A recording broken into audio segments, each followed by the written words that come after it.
కొత్తగా చూపించిన అలీ గారి కామెడీ మాత్రం చాలా బాగుంది.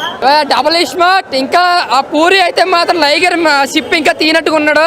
అదే ఫార్ములా ఫాలో అయ్యాడు. సినిమా కూడా పెద్దగా ఏమీ లేదన్న, లైగర్ కన్నా కొంచెం బెటర్ సినిమా అంతే. కానీ సినిమా అయితే హిట్ వరకు వెళ్ళదన్న. అటు పూరి కెరియర్కి కానీ ఇటు రామ్ కెరియర్కి కానీ ఎటువంటి ఉపయోగం లేని సినిమా ఇది. ఫస్ట్ హాఫ్ ఏదో సరదాగా అక్కడక్కడ కొంచెం నవ్వు వస్తుందేమో, కానీ సెకండ్ హాఫ్ మరీ బోరింగ్. ఇంకా సంజయ్ దత్ గారి క్యారెక్టర్ అయితే సూపర్ అనమాట. అంటే హీరో కన్నా ఎక్యులేషన్ ఇచ్చారు సంజయ్ దత్ గారికి. ఇంకా రామ డ్యాన్స్లు యాటిట్యూడ్ అయితే ఆయన ఎవరు మ్యాచ్ చేయలేరు. ఎనర్జెటిక్ స్టార్ అనమాట. ఇంకా స్క్రీన్ ప్లే స్టోరీ ఇంకా బాగా రాసుకుంటే బాగుండు. మణిశర్మ గారు కూడా ఫస్ట్ పార్ట్ అంత బ్యాక్గ్రౌండ్ అయితే ఏమి ఇవ్వలేదు.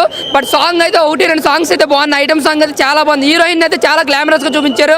సో ఓవరాల్గా పూరి అండ్ రామ్ ఏదైతే అనుకుని తీశారో అది పూరి మాత్రం డైరెక్షన్ పరంగా బాగానే ఉంది. కానీ స్టోరీ స్క్రీన్ ప్లే మరీ బోరింగ్గా రాశారు, రొటీన్గా రాశారు అనమాట.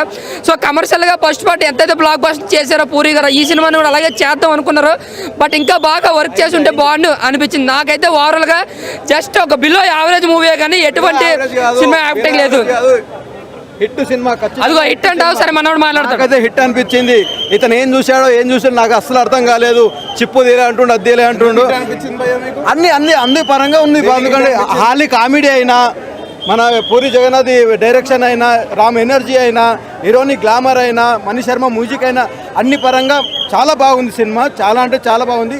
అందరూ ఫ్యామిలీ తోటి వెళ్ళి చూడాల్సిన సినిమా ఇది. ప్రతి ఒక్కరు చూడాలి మూవీ. డిప్రెషన్ ఫీల్ అవ్వద్దు. డిప్రెషన్ గా అస్సలుగా లేదు. ఎనర్జీ సినిమా ఉంది. ఎక్కడికైనా చూడాలి.